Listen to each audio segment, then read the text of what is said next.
The information contained in this event represents the personal views and scientific medical opinions of the speakers and does not necessarily represent the view or opinion of Corsim. This event has been made available for informational and educational purposes only.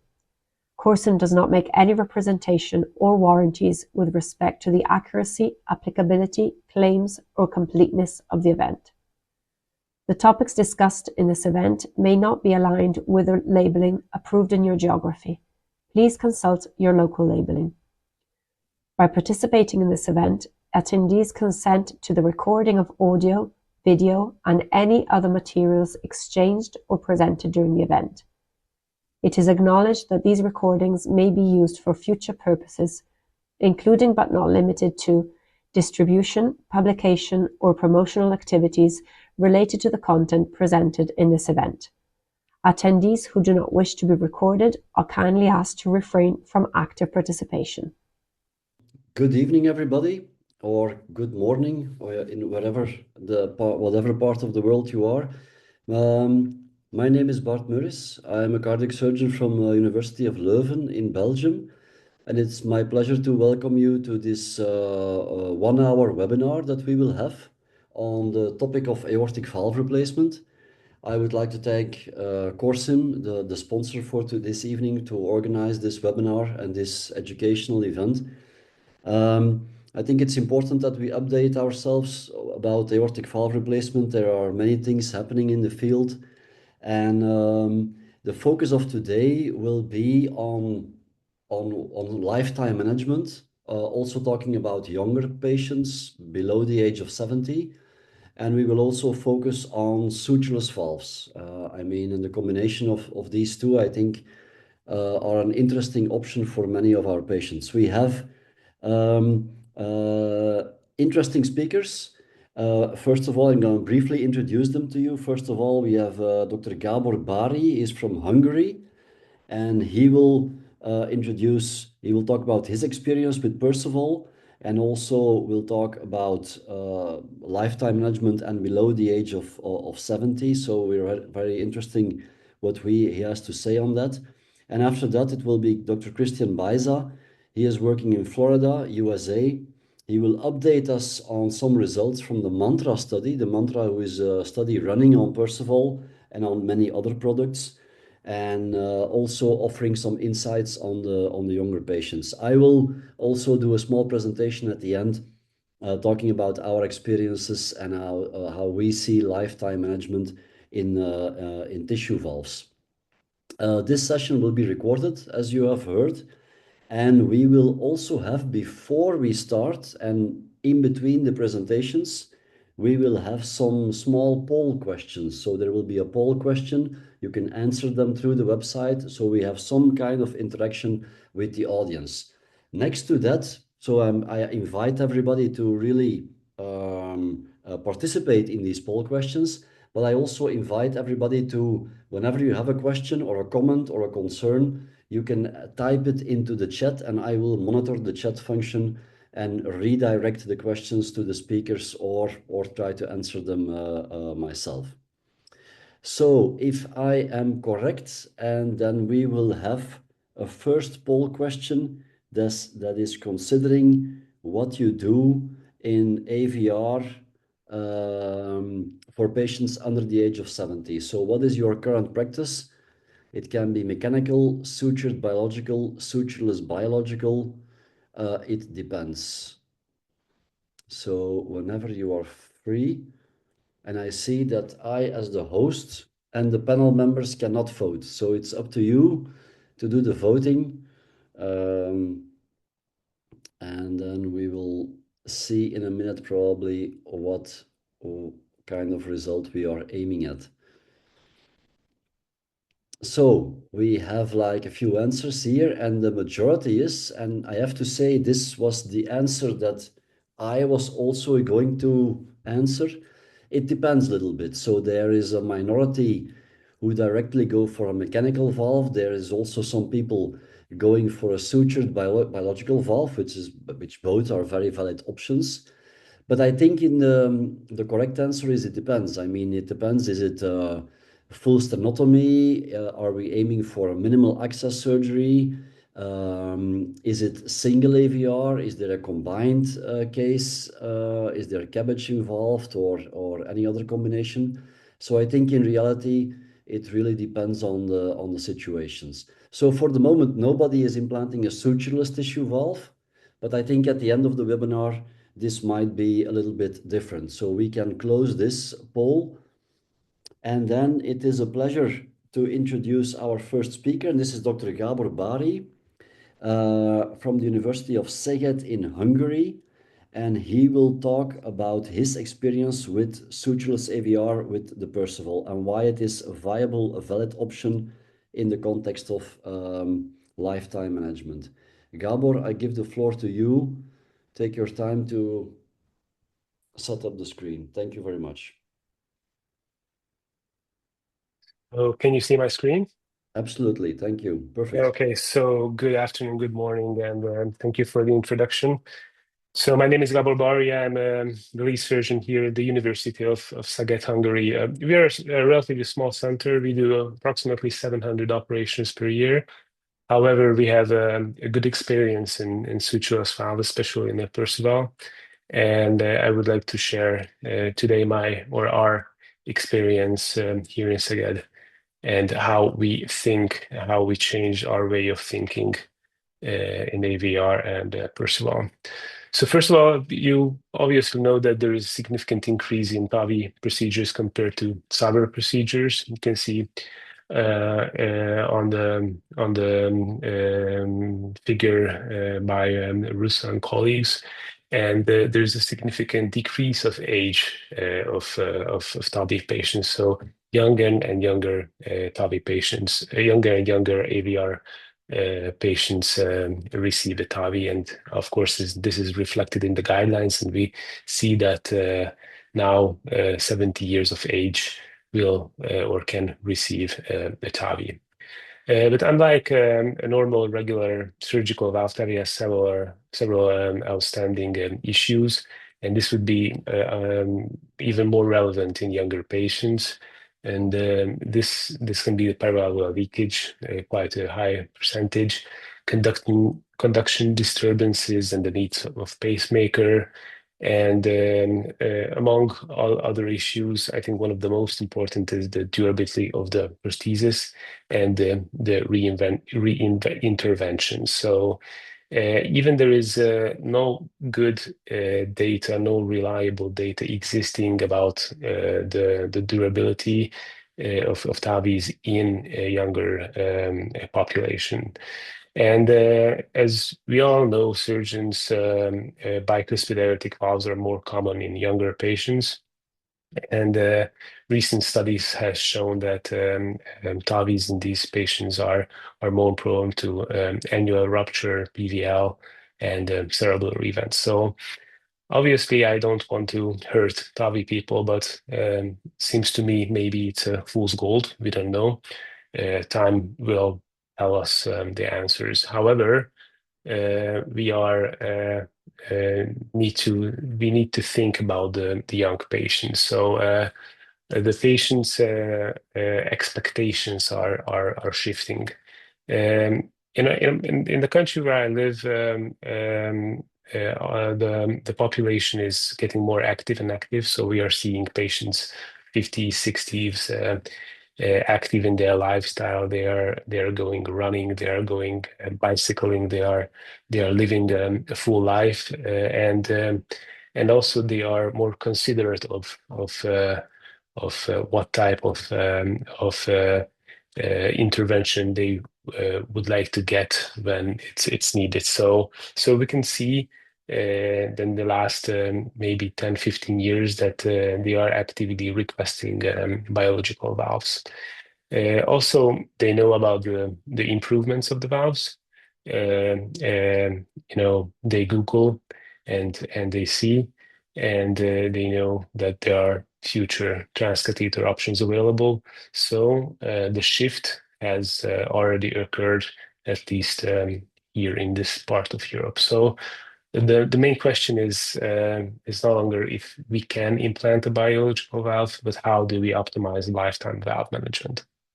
So I think there are maybe two main approaches. If we go with the TAVI first, then we need to deal with a TAVI in TAVI for the second procedure, and for the third procedure, it's questionable if we could stack one more. But I'm not a TAVI expert, so don't ask me questions about that. But obviously, it's going to be a more complicated procedure.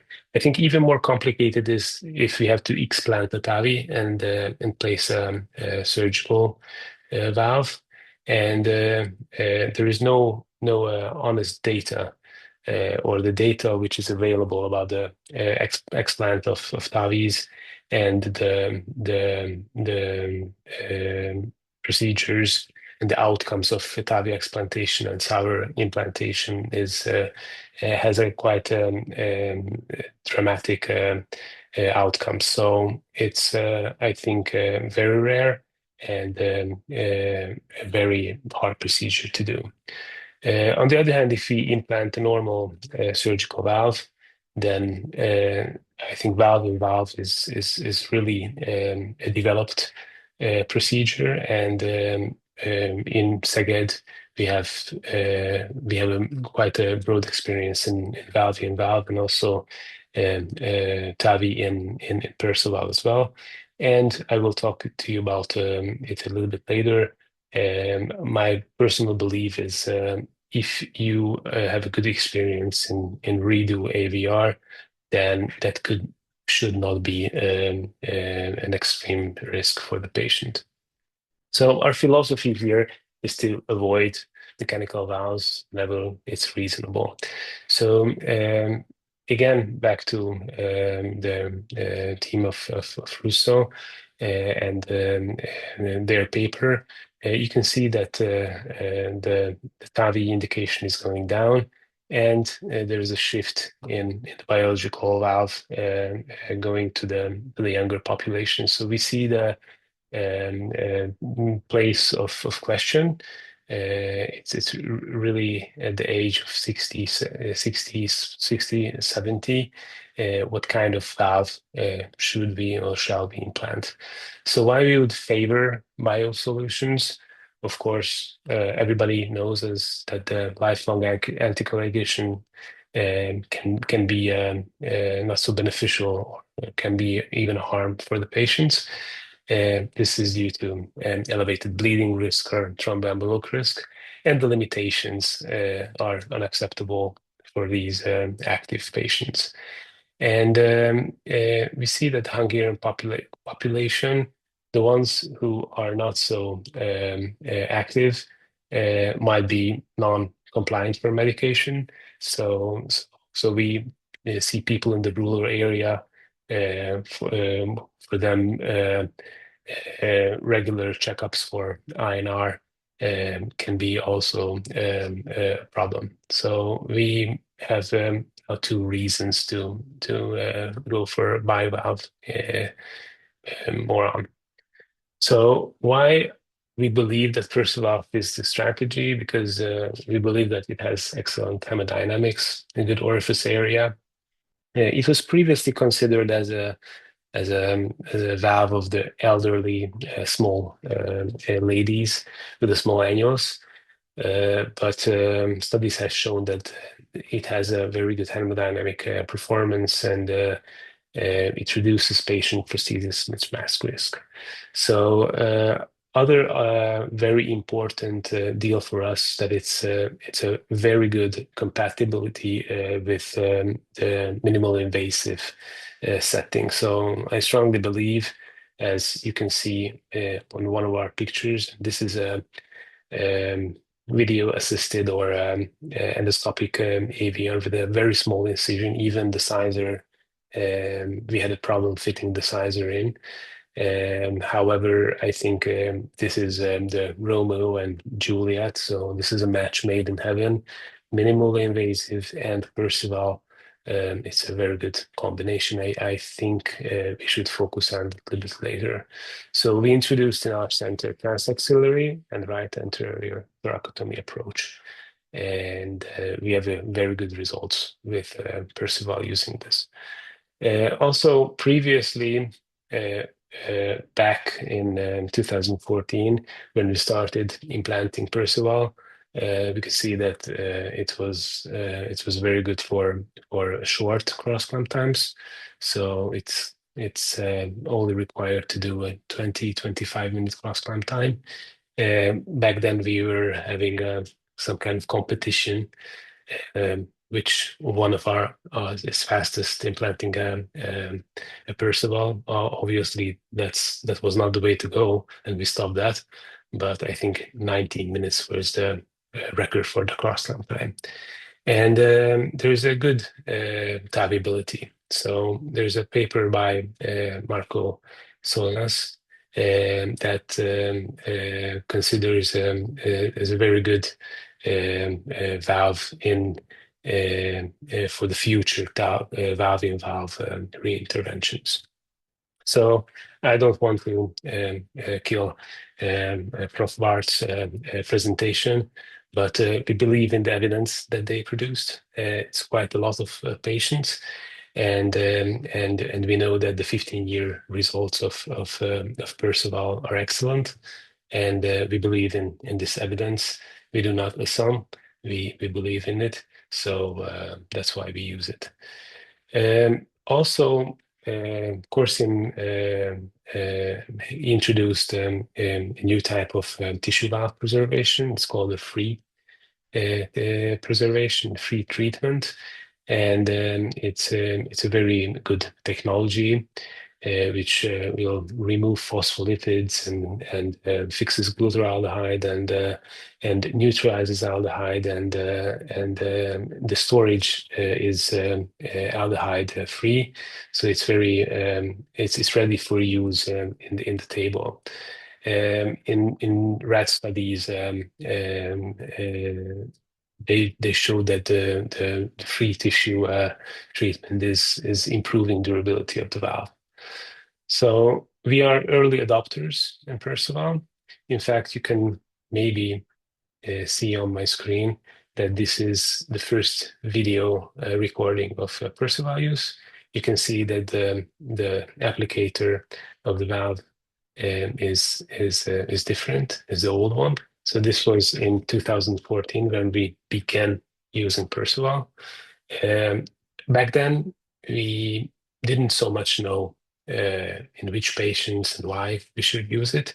And I think 12 years it was enough time for us to answer that question.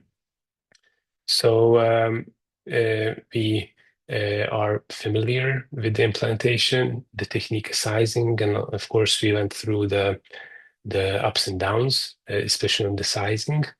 But since about the last maybe 7-8 years, we know how to implant. We know which patients should benefit from that. Also, I think all of the centers and all the surgeons who have ever implanted the Perceval went through the process of learning the correct positioning, the correct sizing, and what are the things that you need to take care of.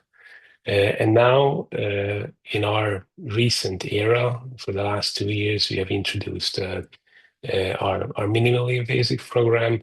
And as I told you, we are implanting Percevals through a very small incision, transaxillary rat, and video-assisted manner. So this is our new era. And when you start a program like that, patients will come and ask if it is an option for them to implant the Perceval. And of course, previously we reserved Perceval options for the elderly patients. And with the knowledge of the good results, with the knowledge of the new tissue treatment, with the knowledge of how meticulously Perceval is manufactured, and the ongoing studies and the very good results, we made a paradigm shift for Perceval to think of as the minimally invasive surgical biovalve. And I think this is very important. And I like to emphasize that Perceval, in this case, should be a little bit rebranded.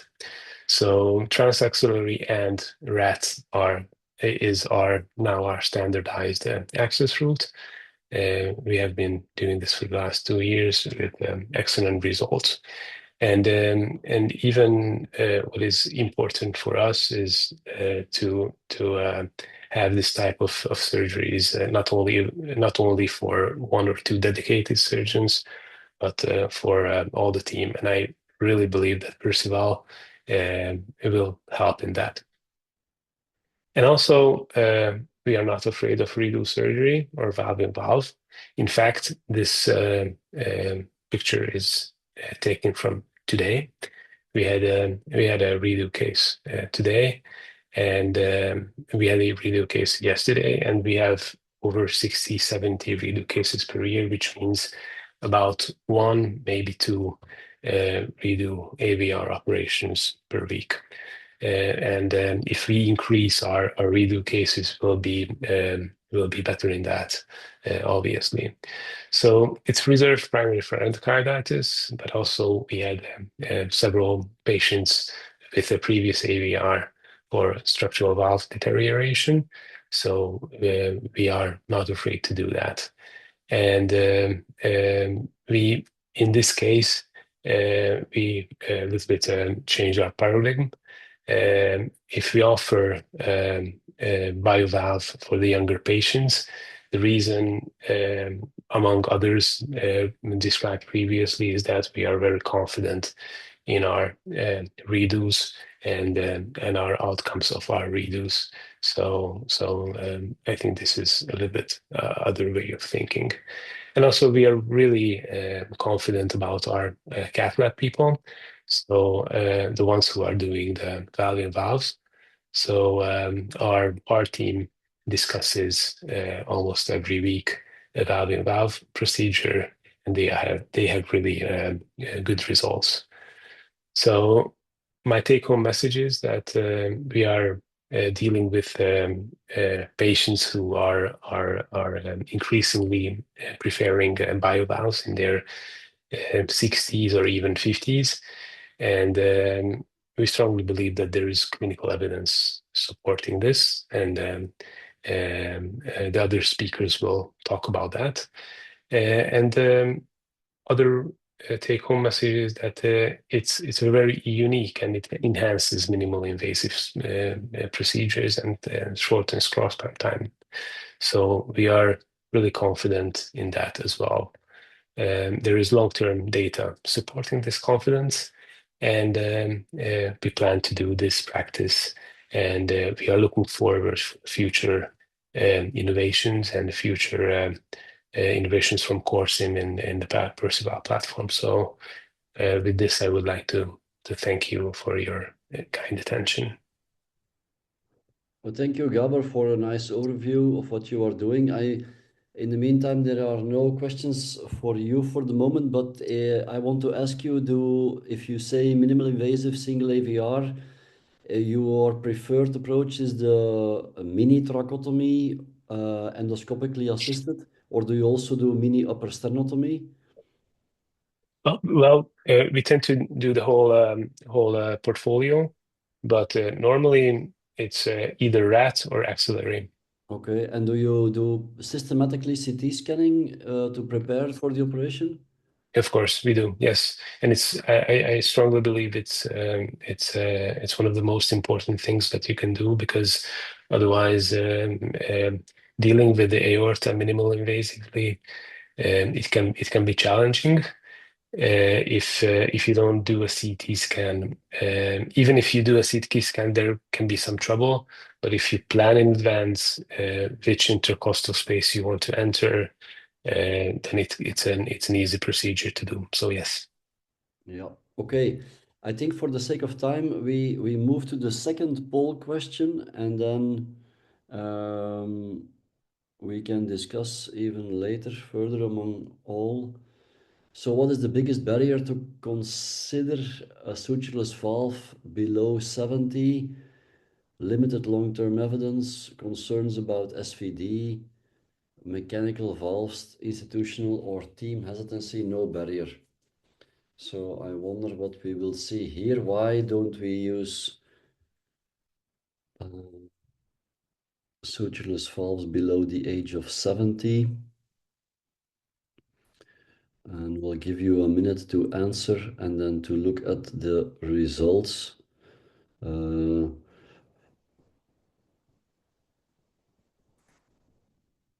Okay, so we have the majority concerns about structural valve deterioration. Okay, then I think it's important that we have the two next presentations because both Christian and I will talk about some follow-up. And Gábor already mentioned the free treatment. And I will just briefly talk about that because this is really an innovation in anti-calcification technology, and we are seeing the clinical effect on that. And then, so you see, there's a variety of reasons, but I think we can move on. And I hope after this webinar we can eliminate or solve some of these limitations. Then it is my pleasure to introduce the next speaker, which is Dr. Cristian Baeza. He is working at Florida Heart and Vascular Institute in the US, and I'm looking forward to his presentation. So Christian, you can go ahead and share your screen. Well, I'm sharing my screen. I'm going to say congratulations to Belgium for the win last night, man. Yeah, we are very happy with that for several reasons. We're not that happy, but we take it. Okay. Let me see. Oh, okay.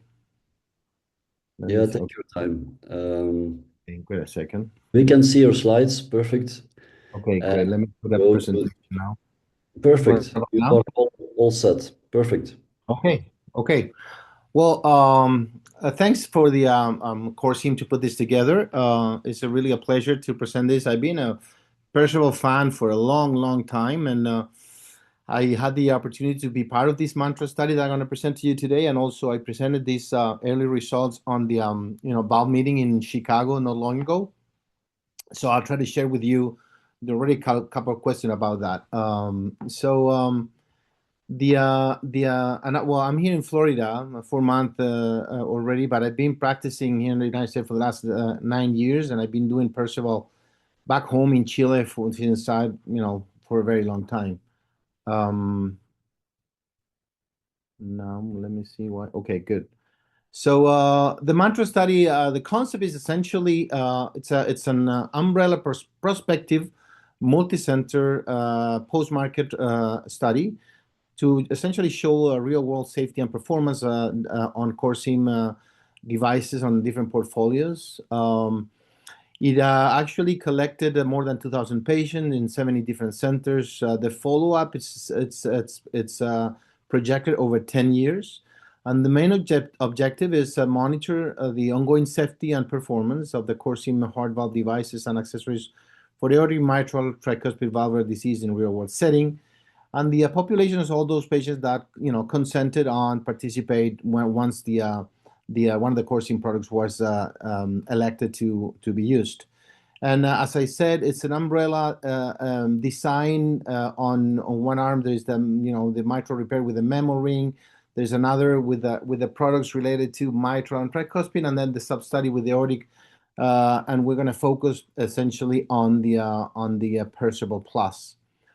The methods, the primary endpoints, of course, device access, and this is taken from the VARC 3. That's the last modification, I think, from 2021, which essentially focus in a very like a most the most significant change is on the definition of the structural valve deterioration. We're not going to go through it, but that's a very important change in order to understand how the valves and how the valve fail and how soon or late they fail. The secondary endpoints: mortality, morbidity, hemodynamics, of course, all the procedural information, and of course related to patient outcomes. We're also going to talk about the echocardiographic results. They're going to be collected after 10 years. We're going to talk about quality of life. That's the other endpoints. Now we have the early and the latest result to more than 1 year. And of course, we're going to register all the serious events were also registered according to the aortic criteria. So these are all the publications. We're going to focus on these early outcomes, and also we're going to extend that with the latest outcomes. Here we go with the valve. I think this is what this is going to show is this valve is a consolidated option as a tissue valve. But the aim was reported preliminary real world, as I said, clinical and hemodynamics performance from the MANTRA study in patients undergoing aortic valve replacement with Perceval Plus, which is talking about the anti-calcification treatment, the Sutureless valves. So initially we got over 300 patients on 29 centers from 2021, half 2021 to October 2023. We found that, the majority of these patients, around 70 years, with a 15% of them below 65 years, very balanced on gender-wise, 50%. Of notice, the Euroscore, even though the Euroscore is a continuous, there's no definition of, but if you kind of extrapolate of the STS, could be called intermediate results. So they're not, these patients are not the easiest or the healthiest. There's some risk on this population. Very important about, we're talking about, minimal invasive, how this platform facilitates the minimal invasive approach. I think that the presentation before with Gábor was actually very interesting. And there also, one of the myths about the Perceval is that you can use just Perceval, but there's more than 40% of concomitant procedures.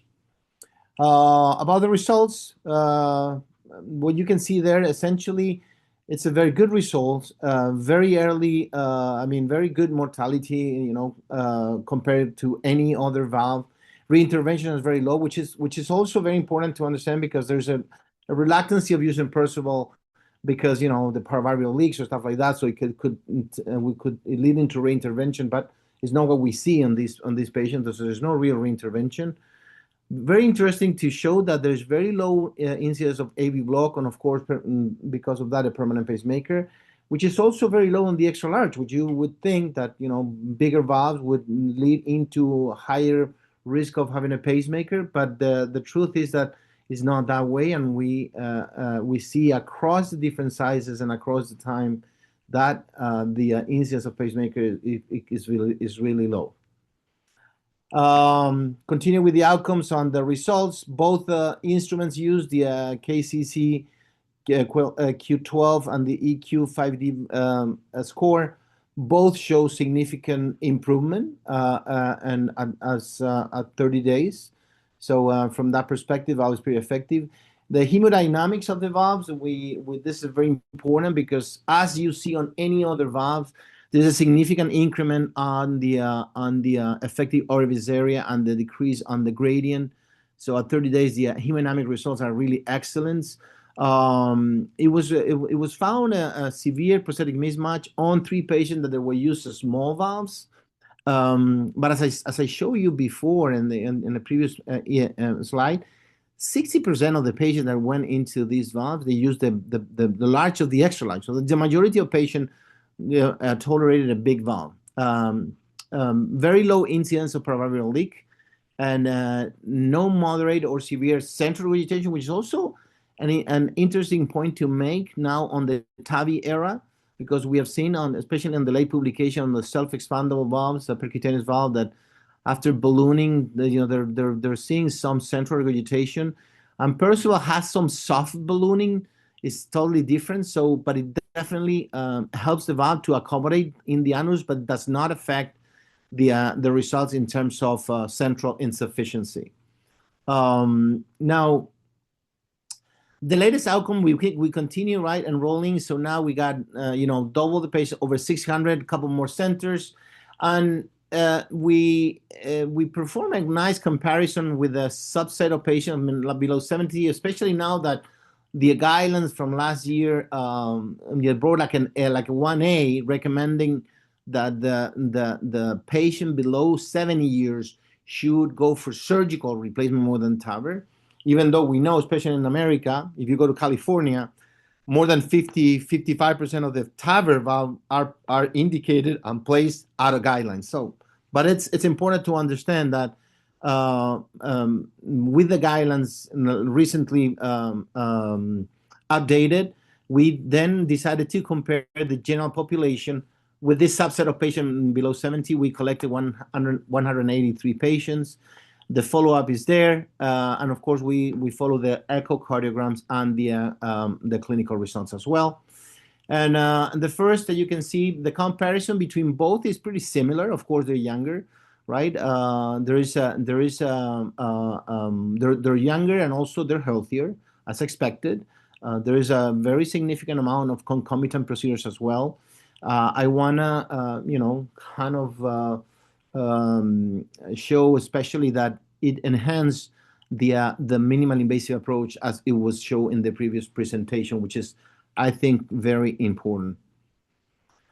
Now, if you continue with the results, and before early and late, and both groups also is very actually they look alike, no big difference.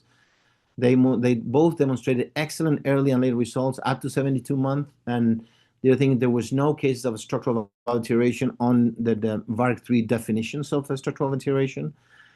Again, to show that there's a very low pacemaker implantation, which I think it should make it look a great point when you compare to best practices on TAVR, which brought the pacemaker implantation down, but it's never as low as this valve. So I think it's still a good point to make.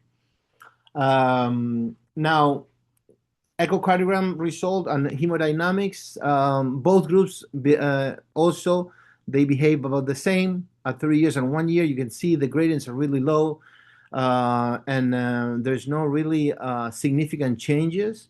There's no also severe paraveral leak or central regurgitation, which is important to understand that when this valve it's properly placed, it should not leave any kind of paraveral leak. It's not accepted, not like a TAVI. This valve, when it's well placed and the sizing is being correct, there's no paraveral leak, and when there's no paraveral leak at the end of the operation, there's not going to be paraveral leak at 30 days or a year. So which is very predictable. So that which is make a very good case for the valve.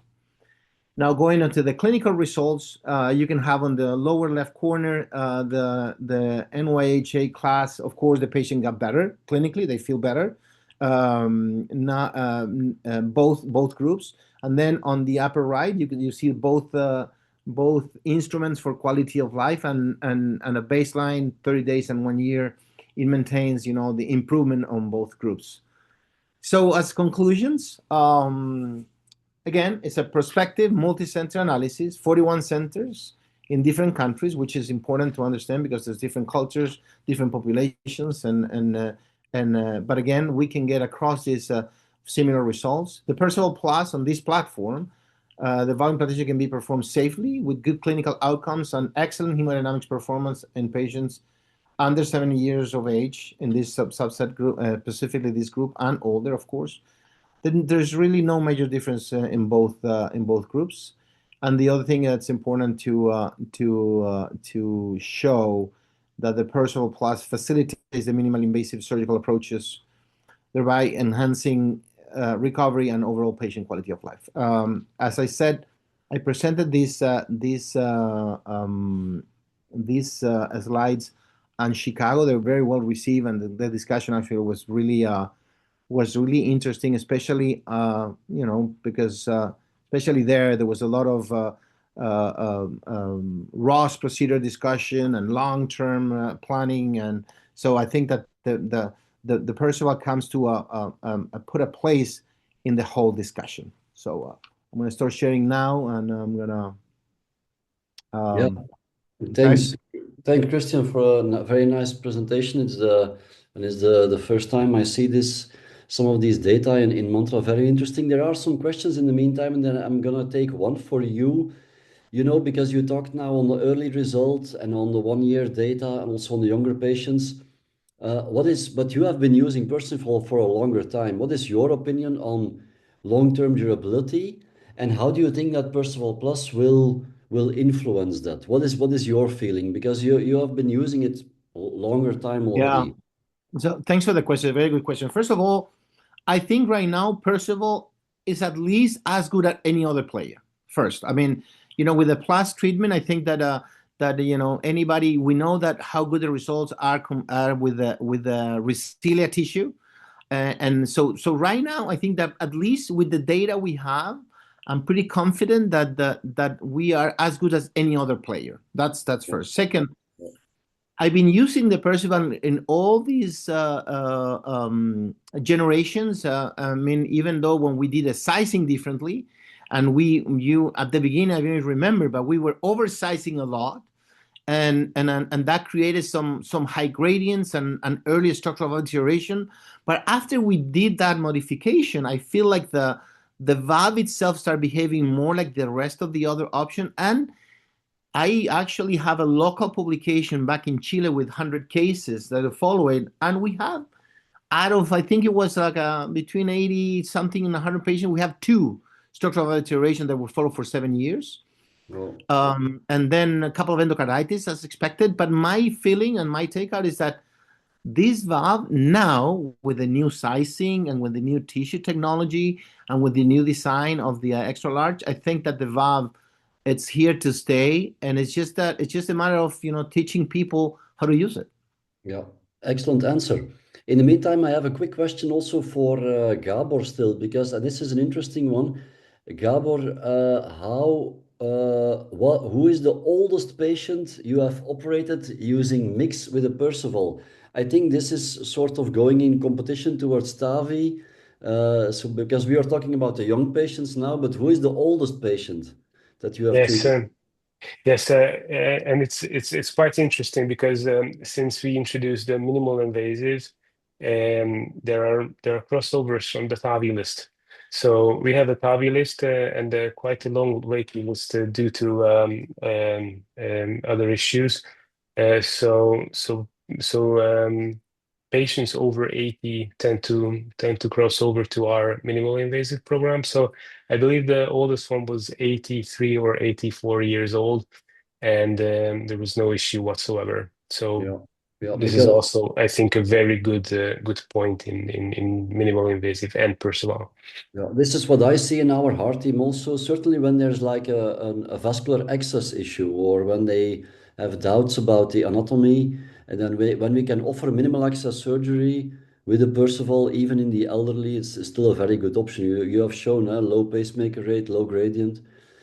Okay, then I think we have to move on and we go to the next. I think we have another poll question coming up.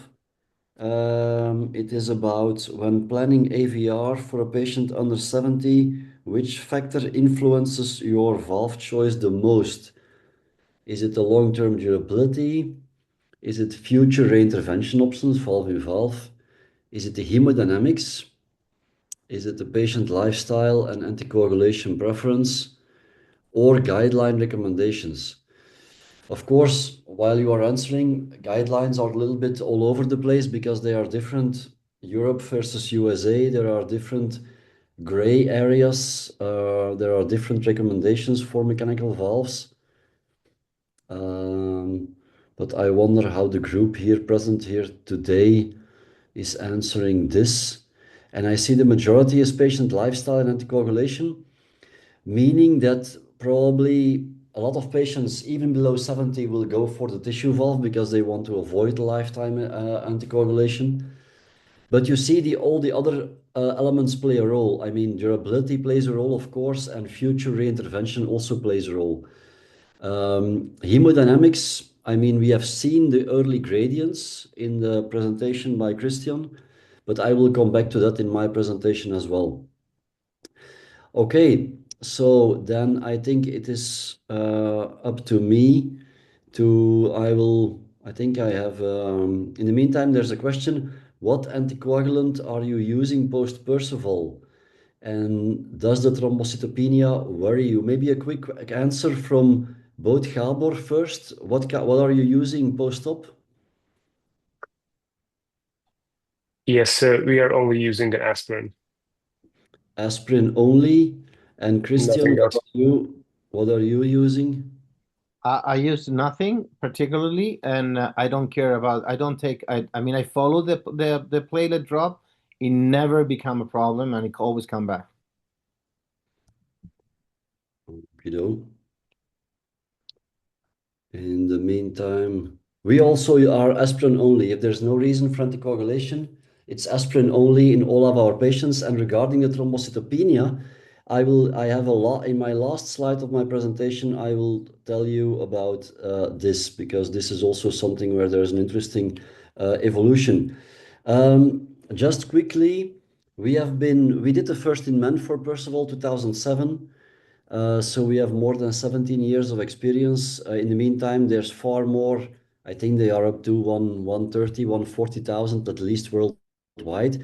You remember we have Perceval Plus since 2019. So, you know, this is also already 7 years. We are building up evidence and we are building up durability evidence as well. And we like it. In Leuven, we did more than 1,500, but there are people in Europe like Utz Kappert, who has done more than 2,000 in the meantime.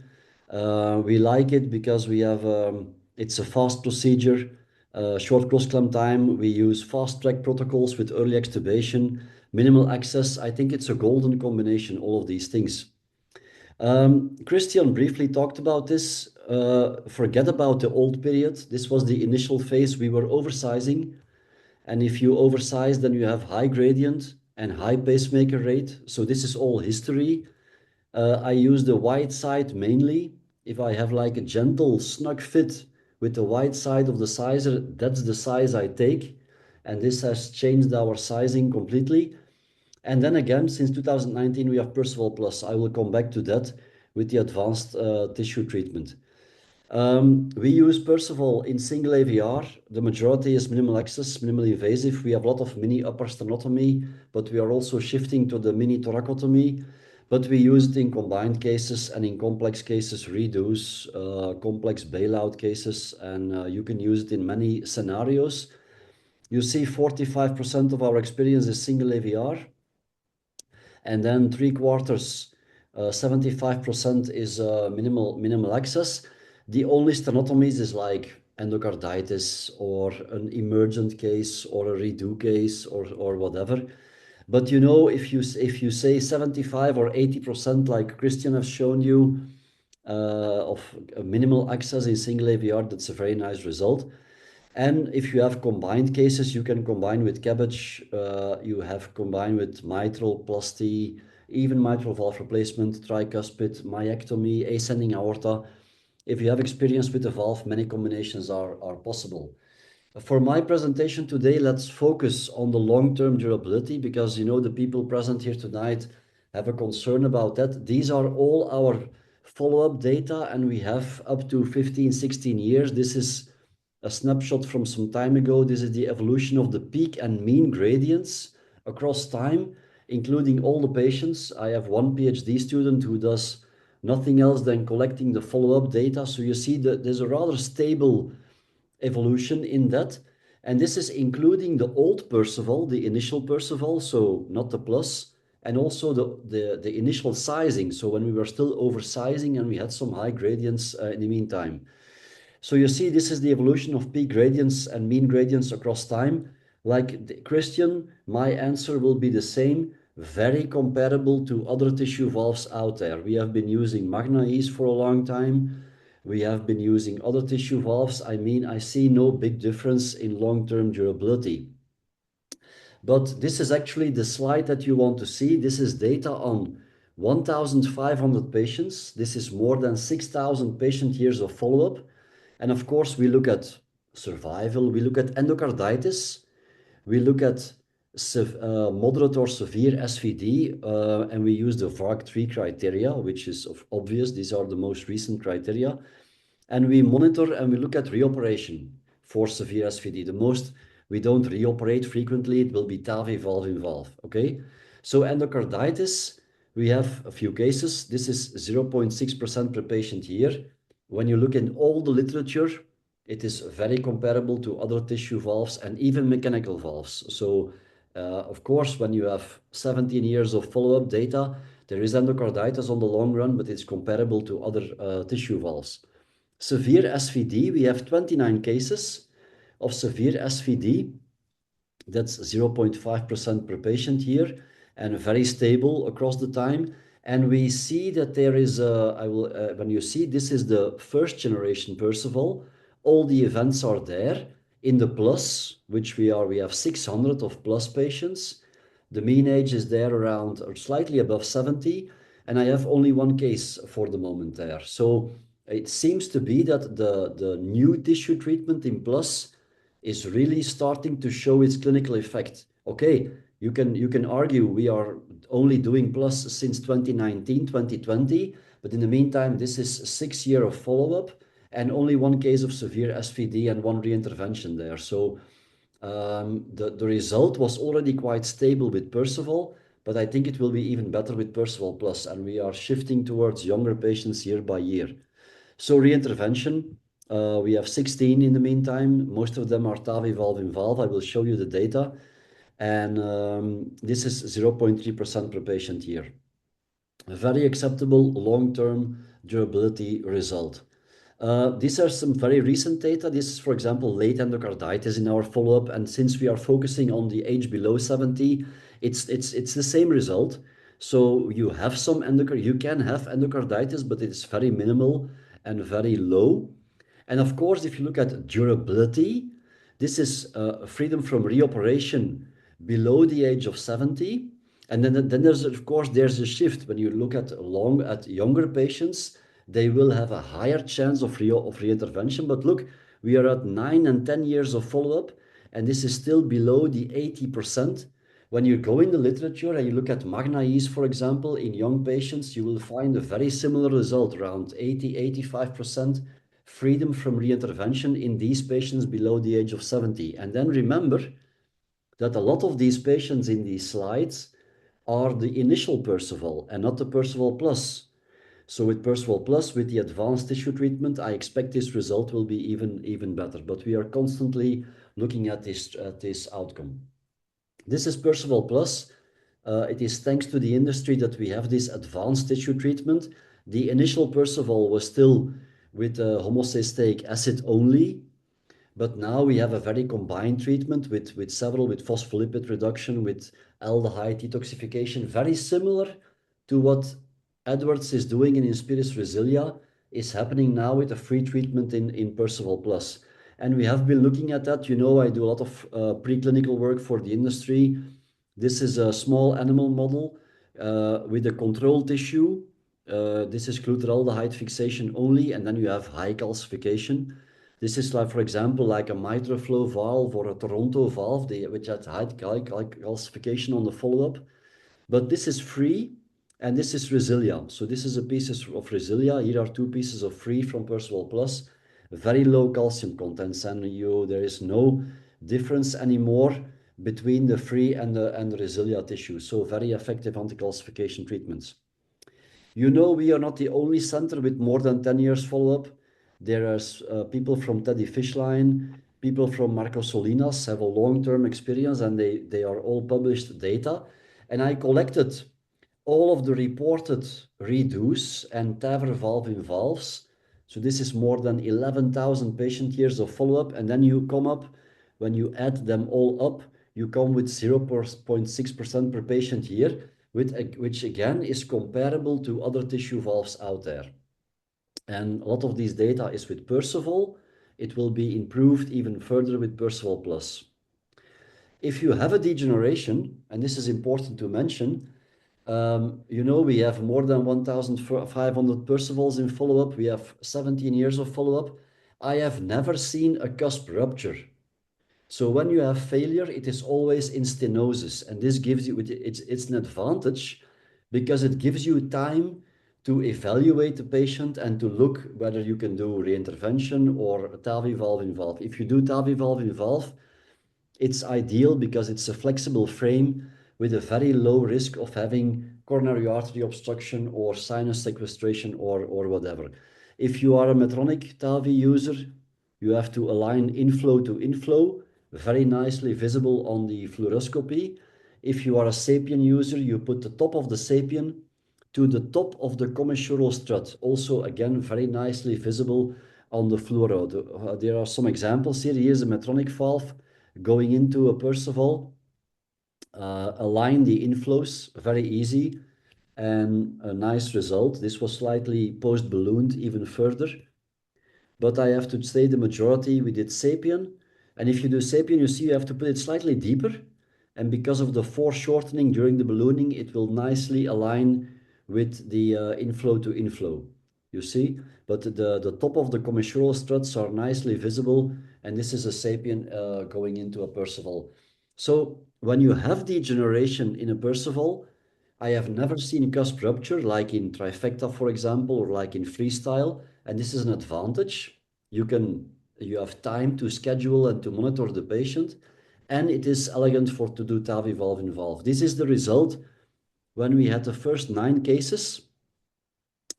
Interesting to see here, if even in a Perceval small, even if you put a Perceval small in a small root, you can put a Sapien 23 and look at the gradients after the TAVI valve in valve. No regurg, low gradient. So it's an elegant solution for that. In this series, we had only one patient with slightly higher gradients, but they came down further on. In the meantime, our experience is growing. We have now 16 TAVIs valve in valve because, you know, we have been doing it 17 years. And our cardiologists say TAVI valve in valve in Perceval is the easiest TAVI valve in valve they can do. Sometimes even easier than a native because you have all these nice landmarks visible on the fluoro. We made a nice paper together with the cardiologists to do TAVI valve in Perceval with some tips and tricks. This is published here, and you know, you can find this back.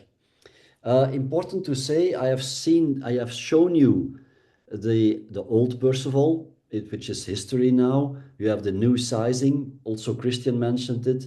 A very important step. We have Perceval Plus, and now we have even episode 4, because you know in the latest modification there is a laser modification of the leaflets cutting. So the leaflets are cut differently.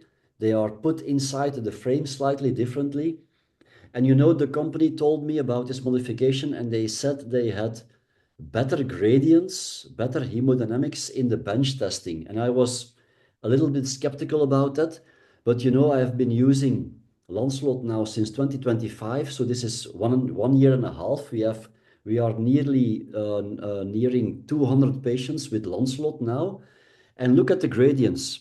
This is old Perceval, new sizing, Perceval Plus, and now Lancelot in the green. So this is data on more than 100 patients. Look at the Lancelot gradients. There's a mean gradient of 8. So in 75% of the patients now, I have a single-digit mean gradient, which is an excellent result, and it is even improving further than the previous version, than the Perceval Plus. So this is elegant in the hemodynamics. And then last but not least, because of the design change and because of the hemodynamics, even this phenomenon of thrombocytopenia, which we always have seen, it is a benign, I think, harmless phenomenon, but you know, it was slightly more pronounced than when you compare to conventional pericardial valves. But this is disappearing now. In the green curve, you see the thrombocyte evolution after the operation, day 2, day 3. In green is Lancelot. In blue is our Percevals and Perceval Plus. So even for those people who are concerned about thrombocytopenia, this seems to have disappeared now with the latest modification in Perceval. So in conclusion, Yeah, you know, in our hands, sutureless valves remain a very valid option in many patients. If you're talking single AVR, minimal access, it's competitive to TAVI still, enhanced recovery, fast track, whatever you can do. It's a golden combination, I think, but also in combined cases and in complex cases. I think I showed you that durability is very stable. It was very acceptable and comparable to other tissue valves with the old Perceval, and I think with Perceval Plus it is even getting better, but we are using it now in younger and younger patients systematically, even below the age of 70, sometimes even below 60. We have Perceval Plus available. I showed you this is an advanced anti-calcification treatment, very effective, very comparable to Inspiris Resilia, and it has the potential to enhance the durability even further. But one of the most important elements is also the latest, thanks to the industry, they keep on innovating. And with Lancelot, we have even lower gradients, single digit in a large portion of the patient, and no more thrombocytopenia, very comparable to other valves. And hereby, I'm going to stop my presentation. So, in the meantime, maybe there is another question. And I think it is a question for, I think maybe a question for Christian. Do you have a concern with coronary occlusion? I think in Perceval use. Well, actually, that was my question. It was to you. Okay. No, it's just that I saw a beautiful case you show, and I'm very involved in TAVR. I do myself a lot of TAVRs, and I've been doing a lot of valving valves and stuff like that. And of course, we are now in all these, how we approach the coronaries, the VDC and all those. So, how is your experience, or what is your take on in terms of the coronary approach when you have a Perceval and then a valving valve on that Perceval?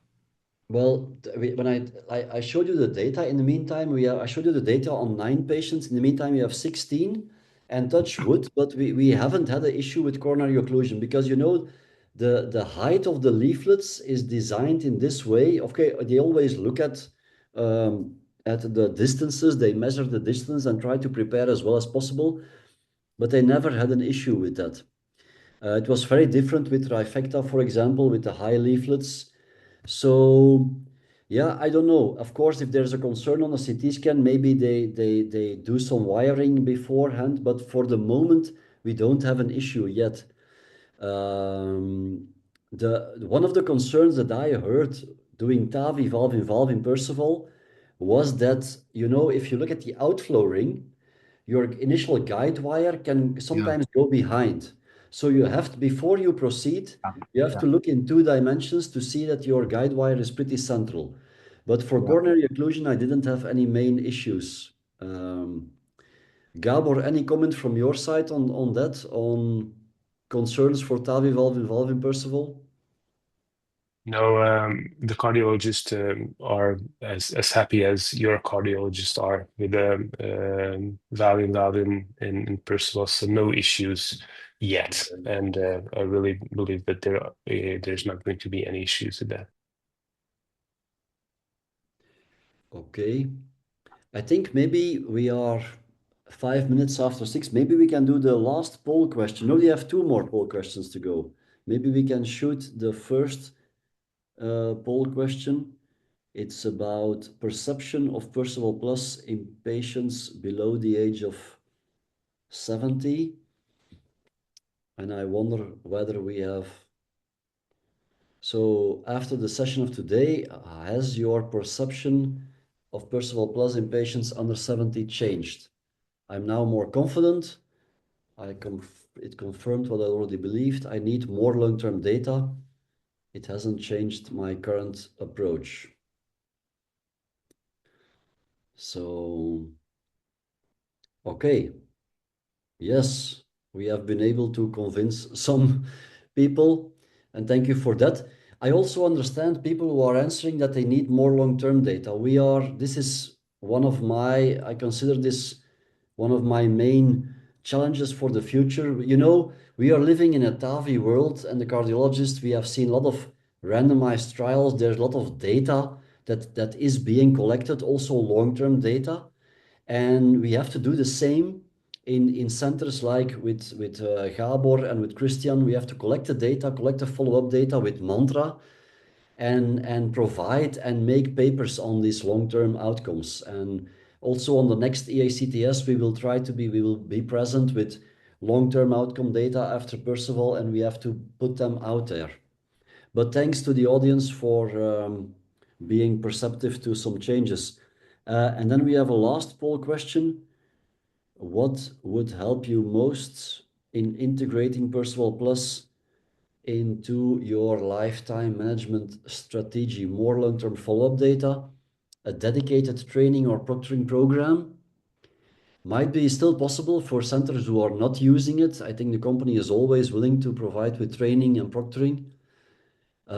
Peer-to-peer case discussions, always possible. There's a lot of people in the meantime across the globe with a lot of experience on Perceval, both in the US, North America, South America, Europe, Asia. So what do we need? More long-term follow-up data. Okay, we are working on that. Also, the Mantra is working on that.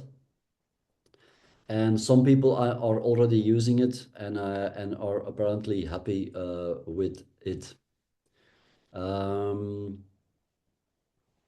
Gábor, do you have availability of the Lancelot modification in Hungary already? Yes, we do. Okay. And do you share my observation on the gradients and on thrombocytes, or you didn't?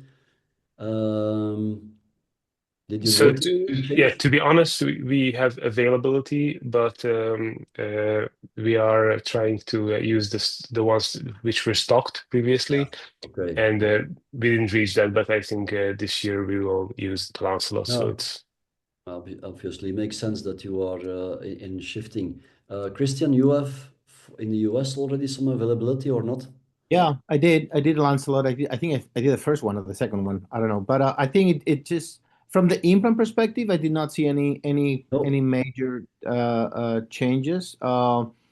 I haven't followed specifically, but I kind of agree with you. I think that when I read the new laser cutting and the concept, and which is pretty much what you see in all across the other valves and the other options. I think that the more you get into the improvement of the leaflet mechanics is going to improve the long term, because I'm really convinced that the hemodynamics are essential to preserve the valve long terms. Yeah, absolutely. I agree with that. And we need a very good and stable early result, and this will really ameliorate and improve and get the long-term result even better. Okay, so we are almost 10 minutes past our time. For all of you, maybe there are some people who checked in late. This session was completely recorded and will be made available afterwards. I would like to thank Corsim for the opportunity to organize these kind of webinars. I would like to thank Gábor and Cristian for their presence here and their nice presentations and their willingness to present today. So thank you for that. And with that, I can close this session, and I wish everybody a nice continuation of the day. Thank you, guys.